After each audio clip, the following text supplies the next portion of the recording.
Olá pessoal, eu sou o Pacete, esse é mais um episódio do Tech for Business, o podcast e videocast da Sonda Brasil, onde a gente fala de negócio, tecnologia, inovação, e hoje é um episódio um pouco diferente. O nosso convidado até falou, né, mas caramba, tecnologia, vocês só conversam com o C-Level e por aí vai, mas eu expliquei para ele, a gente precisa também trazer inspiração, histórias e outros temas que estão totalmente relacionados com tecnologia e negócios, né? Hoje o mundo ele não pode ser uma bolha, né? Ele tem que estar super conectado, e ele vai contar aqui um pouquinho a história dele, o que ele faz, o que ele e os amigos fazem, é algo muito interessante e mistura um pouco de inovação com educação e por aí vai. Adriano Bisonho, ele é educador, grafiteiro e várias outras coisas. Adriano, bem-vindo ao Tech for Business. Obrigado pela presença, querido. Eu que agradeço. Estou muito feliz em estar participando com vocês. Espero que seja uma conversa agradável a todos. Grafiteiro educador, tá certo? Grafiteiro, tem mais coisa, né? Tem ilustrador, tem pai, tem marido, tem filho, tem tudo, né? Ilustrador, grafiteiro. Cara, conta um pouquinho, antes de a gente começar a falar de educação e tal, conta um pouquinho da tua história. Assim, você é aqui de São Paulo, né? E como que o grafite entra na tua vida? Cara, eu sou de São Paulo, nascido e criado na zona sul de São Paulo, Grajaú. Eu venho de uma infância pobre, né? E o que chegava muito pra gente era o hip hop. O hip hop ele foi porta de entrada para o que eu faço hoje, né? Através do hip hop eu comecei a observar o meu território, comecei a observar as ruas, comecei a observar a dinâmica que tinha no bairro, né? Era um bairro que era considerado perigoso e eu tinha que me safar daquilo de algum jeito, mesmo muito novo, né? Mesmo muito cedo. Aí eu comecei a observar a pichação, né? E eu queria entender por que o pessoal pichava, por que eles faziam aquilo, e porque eu não entendia nada daquilo. Aí mais ou menos quando adolescente, né? Não, na minha infância Bem mesmo. mais Eu novo. estava saindo da infância, eu tinha 12, 13 anos na época. Aconteceu tudo muito rápido. Aí minha irmã começou a se relacionar com um rapaz que ele fazia grafite, e aí eu achei incrível aquilo, né? Eu falei, eu quero fazer também, eu já desenhava, né? Eu copiava desenhos, animes, copiava desenhos de outros lugares, aí eu falei, eu vou começar a construir os meus, né? E eu vi que naquela cultura, naquele movimento, se encaixava desenhos, né? Aí eu quis fazer, aí eu comecei a observar mais, comecei a praticar, comecei a pegar tinta e tentar fazer na parede, sempre com amigos, né? E vi que aquilo poderia ser uma ferramenta de expressão também. Eu poderia falar da cultura. Então, o meu grafite ele começava muito com hip hop. Hoje em dia, eu faço outra coisa, né?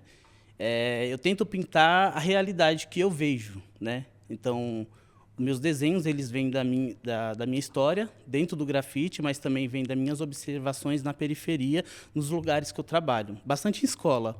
Então, às vezes eu tento tirar foto de uma criança ali que está ali parada e eu tento achar uma posição que fique legal um desenho e eu uso aquela imagem, não a criança reproduzindo ela, porque também não pode usar a imagem de uma criança, né? Que a gente tira na escola. Então, eu tento construir em cima daquilo. Então, assim, hoje eu, Adriano grafiteiro, eu venho passando por vários momentos da vida com os desenhos. Comecei de um jeito, já passei por várias fases, hoje eu estou de outro jeito. Eu penso muito na poética dos desenhos, né? Em reproduzir pessoas negras, porque eu acho que elas precisam dessa representatividade, e você precisa ver o quanto é lindo quando uma criança ela olha um desenho e fala, parece comigo. Isso daí é o máximo, né? Esse lado aqui ele é super importante, porque você falou de identidade, de expressão. Explica pra gente, o grafite como um todo, e felizmente, né, a gente tem grafiteiros brasileiros que ganharam o mundo, né? A gente hoje, nos grandes centros urbanos, mesmo em regiões que não estão próximas às periferias, a gente vê o grafite de alguma forma. Mas esse grafite assim, de origem, que traz algo muito relacionado à vivência de uma pessoa, por que ele é importante? O que você deixa claro aqui é que o grafite mudou sua vida. Sim. Mas por que ele é importante para a comunidade, para a cidade, como cultura, como educação e por aí vai? Eu acredito, não por ser apenas como grafiteiro, a minha esposa educadora, ela fala isso também, que o grafite é uma das artes mais democráticas que existe, né? Ela é para todos, né? Pessoas que não têm condições de, às vezes, sair da sua casa e ir até um determinado espaço, né? Um museu, sei lá, coisas que têm arte, que às vezes eles não têm acesso àquilo. Então, às vezes tem um grafite na porta da casa dela, né? Às vezes a pessoa está passando na rua, tem um grafite. Então, assim, são várias pessoas produzindo coisas que talvez possam ser impactadas, né, com aquilo. Então, eu vejo o grafite como uma coisa importante. Já tem uma responsabilidade aqui, então, né? O que eu Sim. tô comunicando, o que eu tô levando. É isso, o grafite eu acho que ele comunica, o mesmo grafite comunica várias pessoas de formas diferentes. É muito com o que as pessoas estão sentindo. Pode ser qualquer, porque o grafite, a gente fala de grafite, parece que é uma única coisa, assim, né? Mas o grafite, ele existe o grafite, dentro do grafite tem várias vertentes, muitas coisas, né? Então, letra, tem vários tipos de letra, personagem, vários tipos de personagem. E eu gosto disso porque, assim, é que nem eu falei, é uma arte democrática, sabe? Cada pessoa olha, cada pessoa sente de um jeito o grafite. Então, assim, eu não costumo colocar frases quando eu faço um desenho. Por quê? Porque eu acho que eu vou embora e o grafite tem que comunicar muitas pessoas de formas diferentes, né? Eu faço um exemplo, uma personagem chorando, um exemplo. Nunca fiz, mas se eu fizesse, cada pessoa ia sentir aquilo de um jeito. Tá chorando de alegria, chorando de tristeza, chorando porque perdeu alguém, não sei. Então, eu acho que o grafite ele tem esse papel na sociedade também, né? Tem um grafite que ele é mais crítico, tem uns grafiteiros que eles fazem críticas sociais, críticas políticas, né? Eu acho que ele tem um papel. Na verdade, o grafite ele surgiu desse lugar mesmo, né? Do protesto, da manifestação, da indignação. Então, eu acho que ele faz esse papel de outras formas, né? Mas ele continua fazendo o seu papel na sociedade. Hoje ele já é aceito de fato ou ainda não? Ou ainda tem um preconceito? Por mais... isso é muito relativo, depende de muitas coisas, mas o que você sente, assim? Cara, hoje o grafite ele tem um espaço na sociedade, assim, que é incrível, assim, né?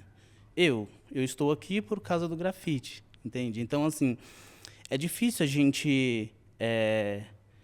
algum tempo atrás eu não pensava nisso, que o grafite poderia ser a minha principal fonte de renda, né? Eu estou há 6 anos vivendo disso daqui, né? Há 6 anos, há 6 anos. O grafite é a tua principal fonte de renda. Fonte de renda, né?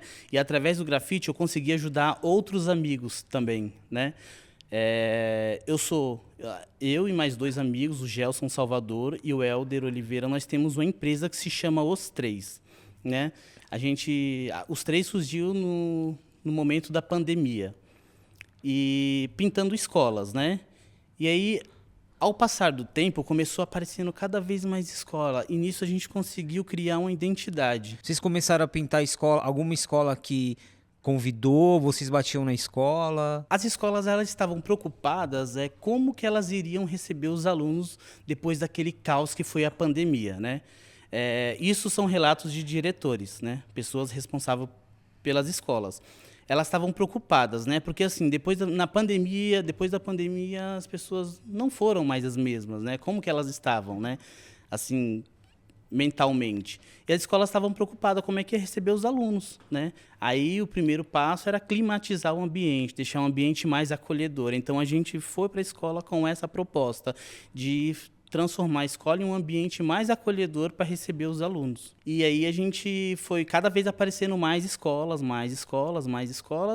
e chegou a um ponto que a gente já estava construindo uma identidade mesmo sem querer, porque assim, são três artistas, são 3 cabeças diferentes. Os estilos também são diferentes. Isso, cada um com sua pesquisa, né? Todo mundo tinha sua pesquisa diferente. Então, a gente construiu uma única identidade. Hoje, a gente vende essa identidade, né? Quem procura a gente não procura para fazer coisas aleatórias, procura pela nossa identidade, né? Nós já fizemos trabalhos para empresas grandiosas. Um dos clientes mais fortes que a gente tem é a Scania. A Scania sempre contrata a gente, né? O entorno da Scania todinho foi a gente que fez, né? Então, assim, quando procura pela nossa identidade, não para reproduzir outras coisas.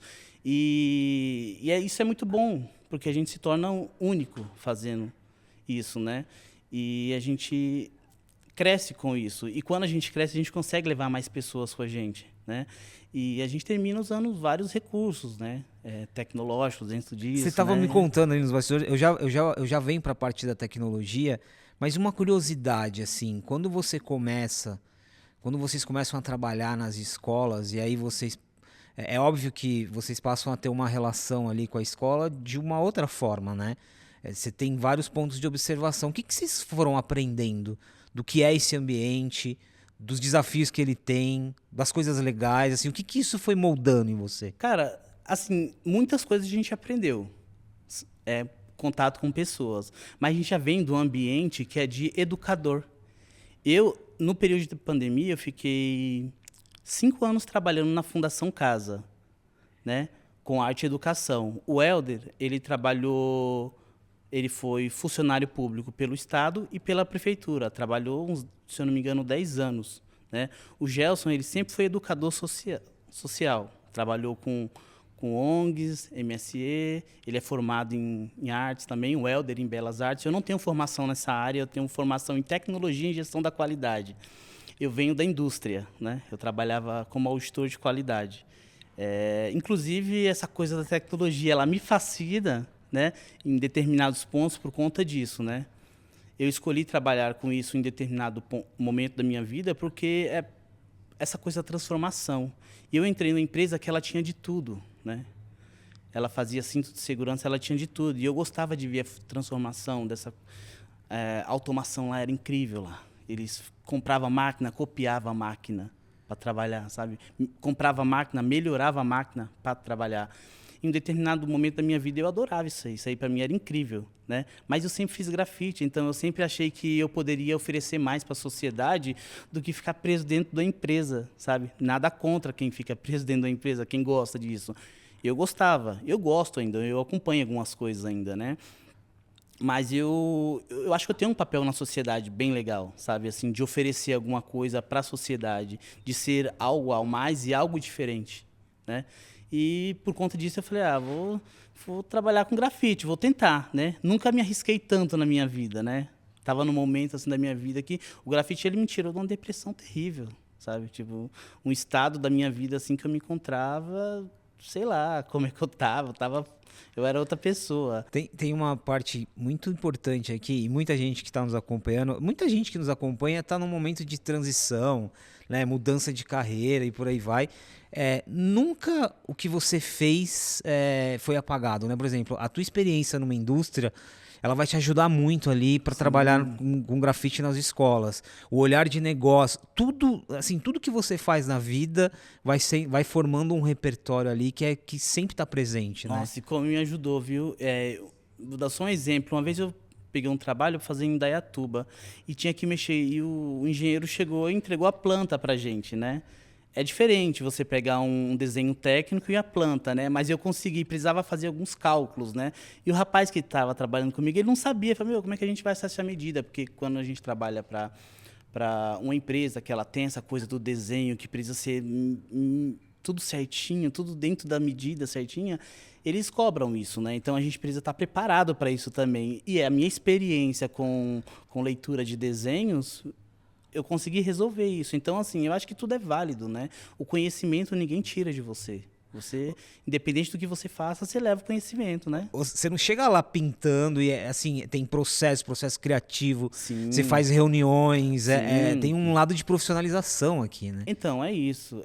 Eu estava até conversando com o Ricardo também, não sei se eu vou citar ele, mas... O Ricardo Chefe, nosso CEO aqui. Chefe, isso. Eu estava conversando com ele ficou bem interessado assim na coisa do processo, né? Eu estava explicando passo a passo como que é, né? O processo é como qualquer outra coisa. Se você vai construir uma casa, você precisa de um projeto, né? Então, você precisa ter uma conversa inicial, depois um projeto, depois vem a mão na massa. Você começa, né, com um briefing. Isso, partindo de uma ideia, né? Então, assim, a gente tem essa conversa com o cliente e aí a gente vai pegando algumas ideias ali dentro da nossa identidade. A gente sempre tenta priorizar a nossa identidade, que é o diferencial da coisa, né? Então, em cima do briefing dele, da ideia dele, junto com a nossa ideia, nós vamos construindo uma coisa, né? E aí a gente monta um layout. E esse layout a gente faz ele aplicado na parede, né? Para que o cliente consiga ver como vai ser finalizada a arte na parede dele. De forma real. Isso, forma real, né? Medidas, tudo certinho. E aí o cliente fala, tá ok, pode prosseguir, né? Aí entra a mão de obra, né? O planejamento, a gente tem um cronograma, tudo certinho, como vai ser feito. Esse cronograma, a gente consegue mensurar. Vai precisar de mais gente, vai colocar mais gente para trabalhar, dependendo da proporção do trabalho. E aí a gente monta tudo antes de iniciar o trabalho. Aí nós vamos para o esboço, a pintura. Então tem toda uma série de processos, assim, sabe? Não é as pessoas às vezes olham um grafite na parede e falam é só aquilo e pronto. Não, muita coisa aconteceu antes de ser só aquilo. Muitas cabeças pensaram para aquilo acontecer. É um projeto como qualquer outro projeto, Qualquer outro né? projeto. Tem um lado aqui, quando você estava conversando ali, que a gente estava tomando um café, você usou o termo ambientes imersivos. E talvez isso aqui já começa a falar um pouco mais tecnologia. O que é esse ambiente imersivo? Assim, quando alguém, seja uma escola, uma empresa, chama você para fazer um ambiente imersivo, o que a gente está falando aqui? Algo que te tire de uma sala, de uma realidade, né? Te coloque em outra realidade. Um exemplo foi o trabalho, né, que nós fizemos, que ele foi desenvolvido na USP, no Instituto Jô Clemente, né? A ideia do projeto é construir um roteiro para que as pessoas que têm dificuldade em locomoção faça o seu percurso da sua casa até o Instituto Jô Clemente, né? Então esse projeto ele serve para inclusão, né? Para que as pessoas todas possam ter o mesmo direito, né, de fazer essa trajetória, mesmo com sua dificuldade.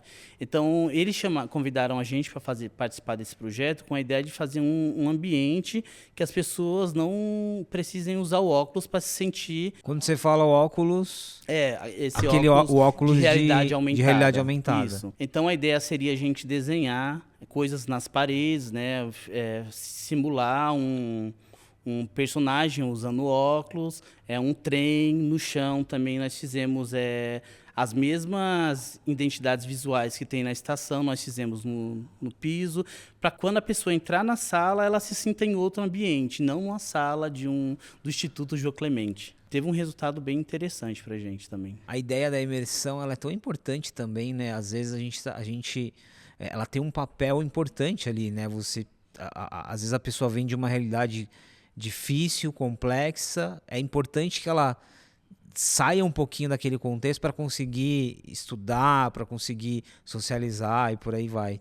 Eu acho que esse projeto ele foi bastante voltado para isso, né? Sair da sua rotina, né? E ter alguma facilidade utilizando da tecnologia, né? Agora, falando de tecnologia, você mencionou os óculos de realidade aumentada, realidade virtual.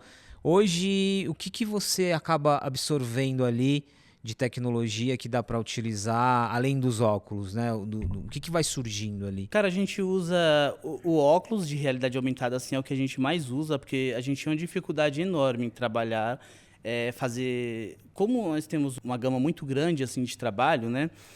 A gente precisa usar os recursos tecnológicos para facilitar a nossa vida. Então, antes a gente fazia a projeção com projetor de perfil, né? Esperava ficar à noite, fazia a projeção.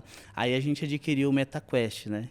Que é simples, né? Manuseá-lo, é bem intuitivo, né? Você coloca o óculos, tem algumas coisas que é muito simples.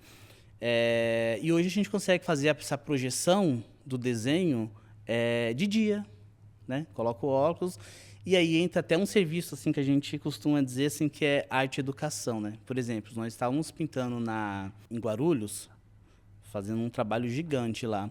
E aí junta um monte de criança em volta, assim. Para eles aquilo é muito novo, eles só viram aquilo na televisão, né? Aí a gente coloca o óculos nele, mostra para eles o que a gente está enxergando ali, mostra para eles como vai ficar o projeto e eles ficam ali deslumbrados com aquilo.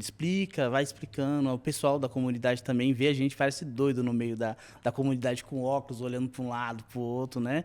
Então, isso daí é incrível, isso daí. Então, assim, é um recurso que a gente adquiriu e que facilitou muito a nossa vida. Nós temos um drone também, né? Eu ia falar drone, eu tô imaginando o drone aqui, porque para você, enfim, pra você fotografar e tal. Sim, a gente usa drone para pegar essas imagens mais distantes, né? Porque a gente consiga fazer uma ampliação maior, até por conta de vídeo, fotos também, tem uma qualidade melhor também, né? O drone que a gente pegou, ele filma em 4K também, então é muito bom.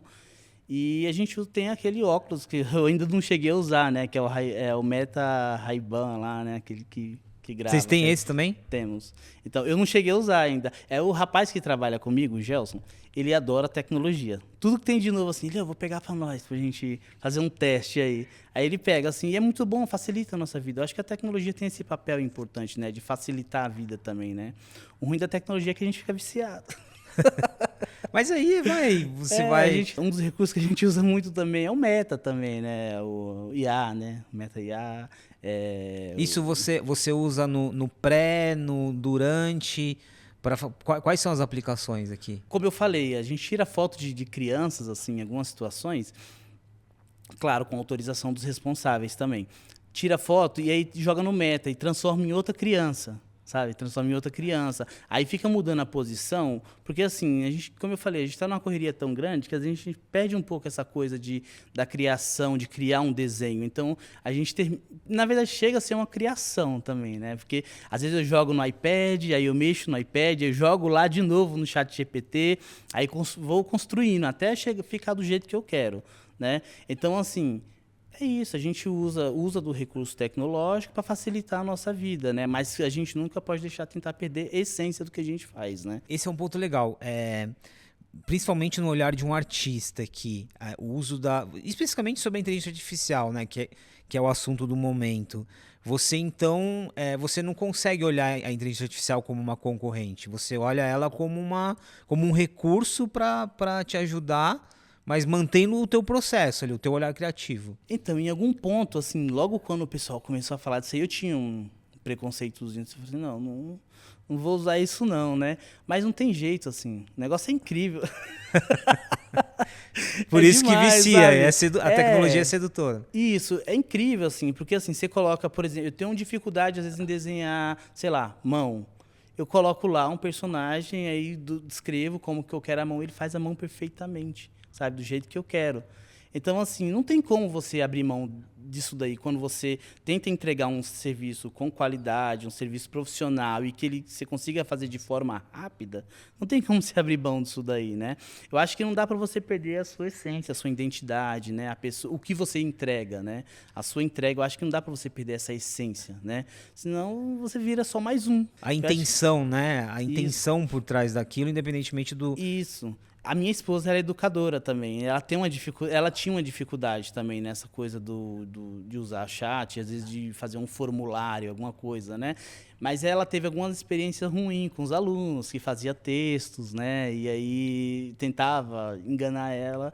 Aí eu falei, não tem jeito, você vai ter que ir para esse lado também. Você vai ter que tentar entender para poder entender melhor os seus alunos também, né? É uma forma, né? Não dá para você ficar para trás do jeito que a sociedade está, do jeito do avanço tecnológico, você não pode ficar para trás. Tem isso que você falou, o exemplo da mão que você deu, mas mesmo, como você disse, você trabalha com processos, com empresas, às vezes você precisa de uma agilidade, né? Sim. Você vai ter que refazer muitas coisas. Eu tô lembrando muito o uso da inteligência artificial no mundo corporativo aqui, quando a gente fala de tecnologia, muito para MVP, protótipo, né? Então, por exemplo, você trabalha numa empresa que é uma distribuidora de alimentos e precisa testar ali um posicionamento de uma gôndola, né? Antes você ia gastar dinheiro e tempo para fazer, você consegue, inteligência artificial você consegue fazer para isso. Design também, né? Nossa, você elimina algumas etapas. É muito interessante como o teu processo criativo a gente pode pegar e trazer esse exemplo para o mundo corporativo também. É o momento, né?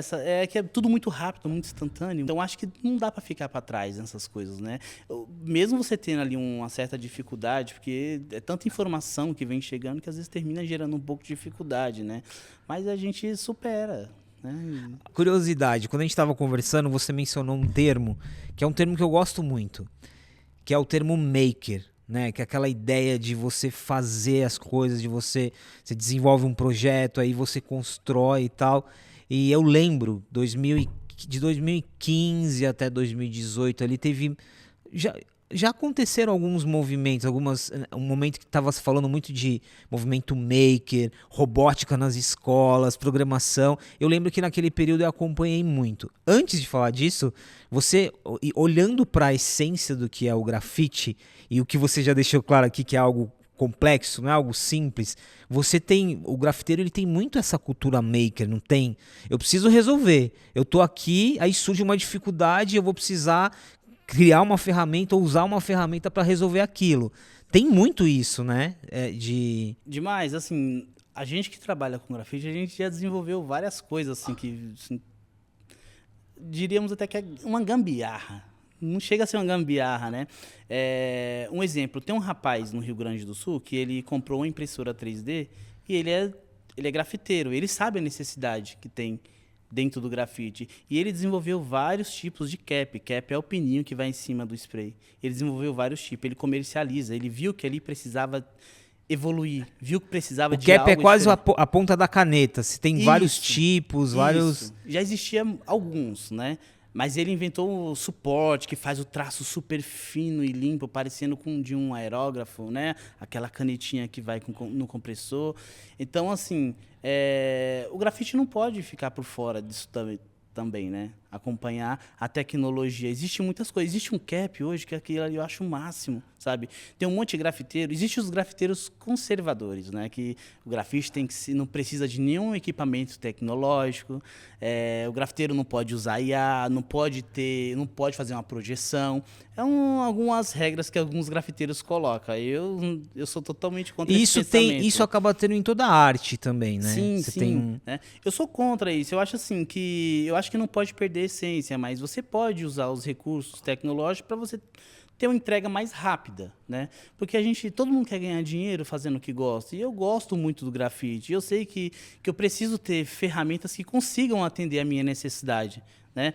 Então, assim, saiu um cap agora que ele é bem legal. Você carrega ele. Eu não sei o nome, ele não tem no Brasil ainda, né? Que ele é eletrônico, sabe? Você coloca ele em cima da lata de spray e ele faz vários tipos de traços diferentes. Isso daí, para quem trabalha com grafite, é incrível, porque às vezes você tem um desenho para fazer, uma escala menor, e você precisa ter um traço mais delicado, porque a lata de spray é uma tecnologia que ela é bruta.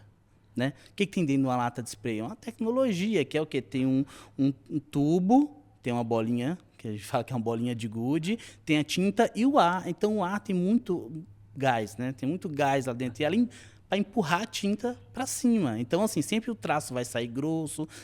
E em cima disso aí a gente terminou criando algumas tecnologias Porque nossas, você precisa né? de muita precisão, você tem muitas nuances diferentes. Isso. Aí nós já adaptamos uma agulha na ponta do cap para você conseguir fazer um traço fino e que você consiga controlar. Tem uns traços que são maiores, que é para preenchimento. Então, existem vários tipos de caps diferentes, né, no spray. E a gente precisa desses recursos tecnológicos também, que nesse capzinho eu já estou pensando em comprar. Ele é muito caro.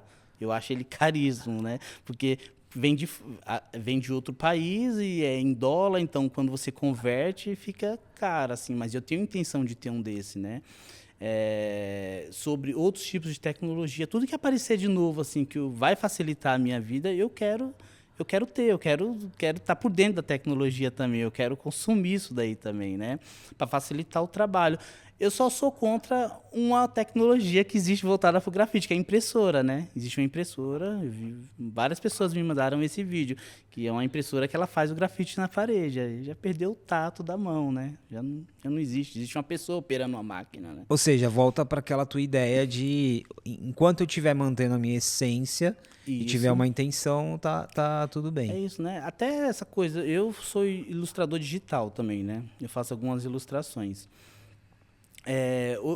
Tinha um cliente meu que eu sempre fazia ilustração para ele, que ele fez uma ilustração. Eu falei, legal essa ilustração, né? Fui conversar com ele. Eu falei, você fez na IA?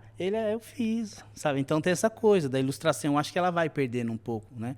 Esse lugar do ilustrador, né? Porque a IA, ela entrega um monte de coisa. Tem gente que não quer. Isso eu não entendo muito, né? Porque eu não sou um ilustrador. Eu sou profissional porque eu faço de forma profissional, né? Mas eu não fiz curso. Na verdade, eu não fiz curso para nada disso que eu faço. Eu fiz curso, eu não estudei para nada. Eu sou formado em tecnologia e gestão da qualidade. Eu nunca fiz um curso de desenho, sou autodidata em tudo que eu faço, né? Então, assim, essa coisa do ilustrador, ele vai muito mais além do que que a IA pode gerar, né? Para algumas pessoas é conceito também você fazer uma ilustração, né? Dentro desses projetos relacionados mais à cultura maker, robótica, programação, vocês trabalharam em espaços que tinham esse propósito assim nas escolas? Sim, escola bastante, né? As escolas elas estão adotando esse novo modelo de período integral, né?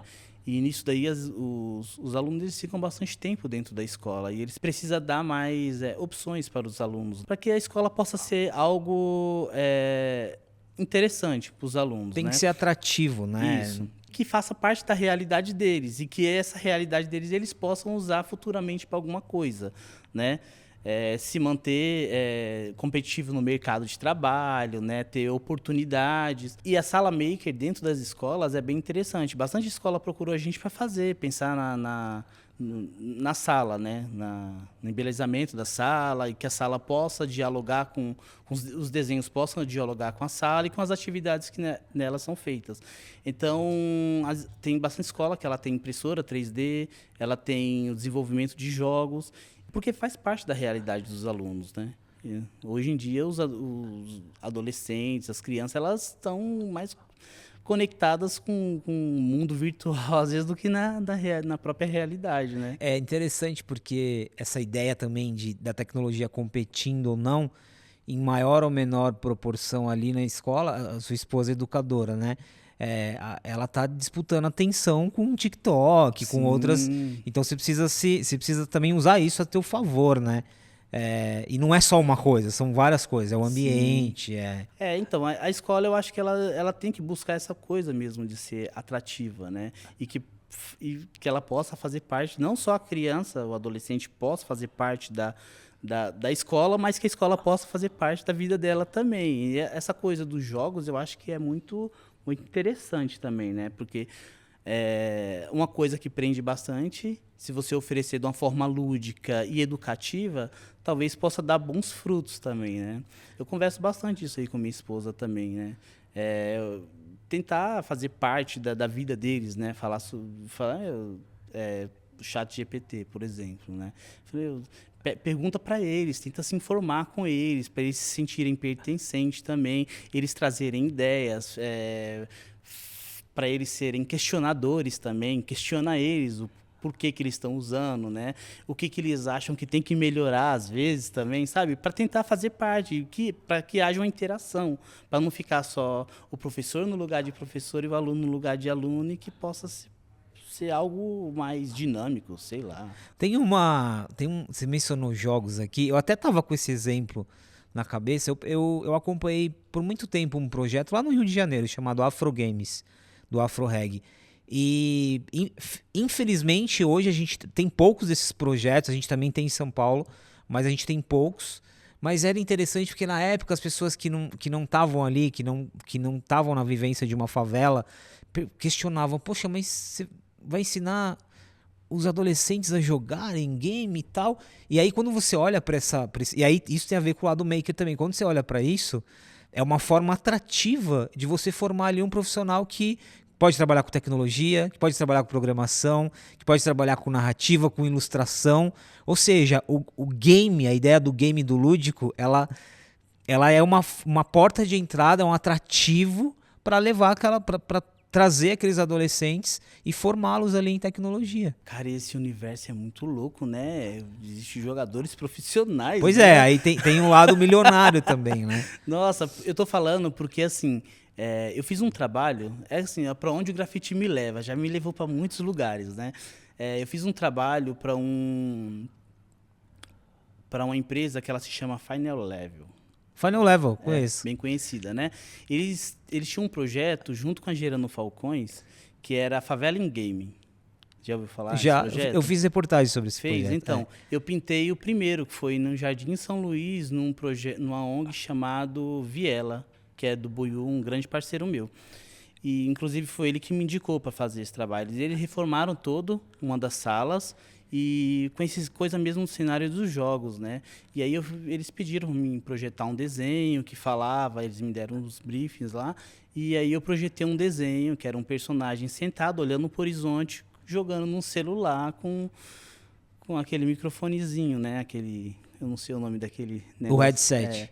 Isso, que tem os nomes, né? Eu não sou muito inteirado com isso, então assim, eu fiquei, há pouco tempo eu descobri que existia uma cadeira profissional que era para isso, sabe? Tipo, para gamer, né? Cadeira gamer, né? Então, assim, é bem legal essa coisa, esse investimento, né? Ainda mais na periferia, né? Pô, um monte de coisa. Por exemplo, essa cadeira, os alunos, ou o pessoal que frequenta a ONG, sentar na cadeira dessa daí, se sentir um jogador profissional. Ia ter uma competição também, né?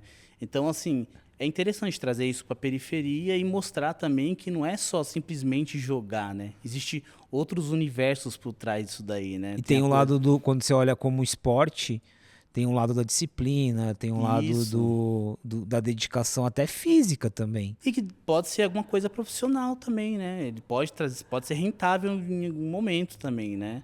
E desde você jogar a você desenvolver, pensar em desenvolver alguma coisa, pensar programar, pensar em criar um jogo, sei lá, alguma coisa do tipo, né? Nossa conversa ela tá aberta, mas em vários momentos ela volta para periferia, ela volta pro lugar da onde é a tua origem ali, né? E a minha também. Mas é interessante porque não tem, se você traz para Faria Lima, né, que aqui para quem não é de São Paulo, que é um centro financeiro e de negócios, mas você vai pro Grajaú, tem muitas diferenças sociais, mas tem uma premissa interessante, assim, como que a tecnologia, ela também pode ser a tecnologia junto com a arte, aqui no nosso caso, mas ela pode ser um papel de entrada, ela pode ser um papel para resolver problemas que estão do lado de cá, inclusive, né? A gente sempre fala que falta diversidade nas empresas, diversidade de repertório, de vivência. Às vezes eu sou um banco e eu preciso atender uma região que não está, às vezes tem um problema de CEP, né? Quem na minha equipe que sabe que tem um problema de CEP, de localização? O negócio ganha, aí você junta tudo isso. É muito interessante como que esses mundos eles se encontram, né? Mesmo existindo problemáticas, mas as problemáticas elas são bem diferentes, assim, porque quando a gente fala de tecnologia na periferia, tecnologia em lugares que as pessoas têm mais poder aquisitivo, é diferente, porque enquanto a tecnologia na periferia, às vezes ela chega de forma... o básico chega depois, sabe? Então nunca vai ser igual, né? O problema ele existe, né? Existe vários problemas, né? Mas como solucioná-los é difícil, porque assim, na escola, por exemplo, a gente está falando de tecnologia. Na escola chega uma impressora 3D, um monte de alunos eles aprenderem sobre a tecnologia, né? Enquanto em outros lugares, cada aluno eles tem uma impressora 3D, eles conseguem manusear, em casa, né? Em casa, entende? Então, assim, é difícil, porque às vezes não tem nenhum profissional, né, que consiga dar conta disso, né, com a quantidade de alunos, né? Então, é complicado. É muito complicado Tem isso aí. muitas camadas aqui que vão além de um fator, né? Sim, Você sim. tem questões estruturais, você tem educação. No fim, por outro lado, e aí eu acho que olhando pro lado, pro aspecto que te trouxe até aqui, e aí a gente fala muito sobre liderança aqui, né? A gente fala muito sobre pessoas que têm equipes e responsabilidades, e você exerce liderança diariamente ali no seu trabalho também. No fim, e aí é muito mais uma reflexão, o que você diria para essas pessoas que estão nos ouvindo, de líderes que estão que estão num outro mundo, numa outra dinâmica, o que eles podem aprender com o grafite, o que eles podem aprender com a tua história, que é a história de muitas pessoas também? Essa coisa de liderança, para mim, ela ainda é muito nova. E é difícil também, porque assim, eu nunca me imaginei um líder. Eu falo diariamente para as pessoas que trabalham comigo, eu falo, meu, é difícil trabalhar com pessoas, né? É difícil porque cada pessoa é um universo, cada pessoa acorda de um jeito diferente, né? Mas é uma coisa que eu tô aprendendo, tô indo devagarzinho, porque eu não fui educado para pensar em ser líder. Eu não fui educado para pensar em construir alguma coisa, sabe? Eu venho de uma educação que meu pai falava para mim que trabalhar numa firma era bom, assim, porque o pai dele falou isso para ele. Quando ele chegou aqui em São Paulo, o pai dele falou isso, né? Que trabalhar numa firma era bom, operando máquinas, né? Então, assim, na escola também, não lembro de nenhum professor falando assim, pô, você pode ser um líder, você pode construir alguma coisa, você pode ter o seu negócio, sabe? Na escola que eu estudei, nenhum professor falou isso. Então, tá no lugar que eu estou hoje, assim, para mim é vitória, sabe? Trabalhar com o que eu trabalho, para mim é vitória. E quando eu coloco pessoas para trabalhar comigo, né? Pessoas que eu sempre tento trazer pessoas que são próximas de mim, que são meus amigos, eu falo dessa dificuldade que eu tenho, eu falo dessa dificuldade que tem de lidar com pessoas, mas que a gente consegue fazer isso daí, a gente consegue fazer funcionar, né? Algumas pessoas ficam esperando que a gente, por ser artista, periférico, a gente vai entregar alguma coisa ruim, vai entregar alguma coisa com qualidade ruim. Então, eu falo para eles que a gente precisa se esforçar, a gente tem que ser profissional no que a gente faz, né? Porque tem um monte de gente achando que a gente vai fazer de qualquer jeito. Então, é isso. Ser líder, é difícil falar de liderança para mim. Mas é difícil qualquer líder, e mesmo o líder que se acha líder, que não é o seu caso, esse desafio ele está presente. Mas é legal essa vulnerabilidade, essa ideia de se reconhecer e reconhecer as fraquezas para exercer o papel de liderança. Mas eu acho que dá certo, sabe? Do jeito que a gente faz, dá certo. Porque eu sempre tento olhar o lado humano da coisa mesmo, sabe? Entender as pessoas como pessoas, não como produto, como uma mão de obra, sabe? Entender que as pessoas elas têm suas dificuldades, elas têm a sua personalidade e que dá pra gente juntar isso tudo e fazer alguma coisa, sabe? Entender que são pessoas, não são máquinas, são pessoas que pensam, pessoas que sentem coisas, que têm família, que tem que valorizar o momento, tem que valorizar o que está fazendo, porque eu me vejo num lugar de privilegiado, sabe, trabalhando com grafite. E eu falo isso o tempo todo para todo mundo assim que eu converso. Assim. Eu me sinto feliz fazendo o que eu faço. O grafite, hoje em dia, tem muita gente tentando viver do grafite. Né? Eu estou vivendo disso há 6 anos. Sabe? Pela nossa entrega, por estar com pessoas que são muito boas também. As 2 pessoas que trabalham comigo, eles são muito bons no que faz, né? O Helder, ele é responsável por um projeto social na CSN, ele trabalha muito tempo com isso e ele é um ótimo artista também, né? E ele lida muito bem com pessoas, ele fala muito bem, ele tem uma comunicação muito boa e fala muito bem do que a gente faz também. Então, isso daí, tá com pessoas que te coloca para cima, que te motiva, eu acho que faz você avançar também, né? Me deu vontade de aprender aqui, não a grafitar longe de mim, mas de pôr a mão na massa um pouquinho. Eu quero conhecer o teu trabalho de perto, porque a gente fala tanto que de tecnologia, desse mundo que às vezes ele não... A gente sai um pouco do mundo tangível e vai para esse mundo. É bom voltar a pôr o pé no chão. Você falou aqui muito de pessoas, histórias e o que está por trás, né?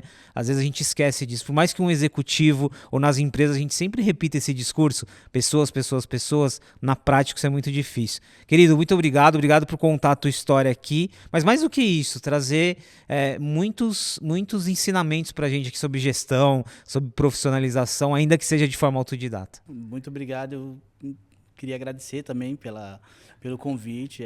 Foi bem difícil para mim estar aqui, porque como eu falei, é a primeira vez Nem deu para perceber. Eu vou num podcast, né? Assim, às vezes eu me peguei um pouco nervoso, mas foi muito bom conversar com você, foi muito bom estar aqui.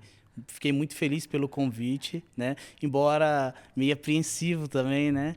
Mas muito obrigado a todos vocês também. Adriano Bisonho, querido, obrigado, educador, grafiteiro, gestor de projetos e muitas coisas aqui. Esse foi mais um episódio do Tech for Business, um pouco diferente, mas muito especial, trazendo um respiro, né, nessa dinâmica que a gente sempre falando aqui de muita tecnologia, de um mundo que às vezes sai do tangível, mas aqui a gente pode entender a importância da educação, da arte e o quanto ela se relaciona também com tecnologia. Você que chegou agora, tem uma série inteirinha aqui para maratonar, falando de vários outros assuntos de negócio e tecnologia. E você que está sempre aqui com a gente, muito obrigado e até o próximo episódio.